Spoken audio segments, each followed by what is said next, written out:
আমেরিকার president Joe Biden যুক্তরাষ্ট্রের দূরপাল্লার ক্ষেপণাস্ত্র ব্যবহার করে ইউক্রেনকে রাশিয়ায় আক্রমণ চালানোর অনুমতি দিয়েছেন। সেই সাথে ইউক্রেনের যুদ্ধ প্রচেষ্টায় বিলিয়ন ডলার সাহায্য দিয়েছে তার সরকার।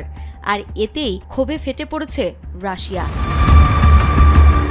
ইউক্রেন যদি যুক্তরাষ্ট্রের দূরপাল্লার ক্ষেপণাস্ত্র ব্যবহার করে আঘাত হানে, তবে তার জবাবে তারা যথাযথ ও কার্যকর পদক্ষেপ নেবে বলে হুঁশিয়ারি দিয়েছে রাশিয়া। রাশিয়ার পররাষ্ট্র মন্ত্রণালয়ের বিবৃতিতে বলা হয়েছে, রাশিয়ায় এই ধরনের হামলা যুক্তরাষ্ট্র ও তাদের মিত্রদের সরাসরি রাশিয়ার বিরুদ্ধে যুদ্ধে জড়ানোর শামিল হবে।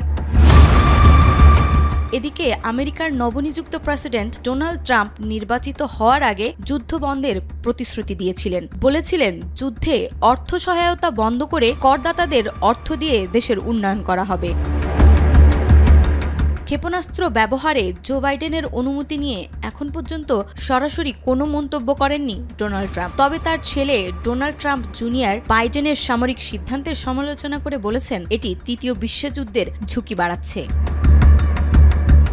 বিশ্লেষকদের মতে পাল্টাপাল্টি মন্তব্যে সম্পর্কের সমীকরণ বদলাচ্ছে আমেরিকা ও রাশিয়ার। ডোনাল্ড ট্রাম্প ক্ষমতা হাতে নেওয়ার পরে কোন দিকে মোড় নেবে দুই দেশের সম্পর্ক, এখন তাই দেখার অপেক্ষায় বিশ্ব। নাজমা, মাই টিভি।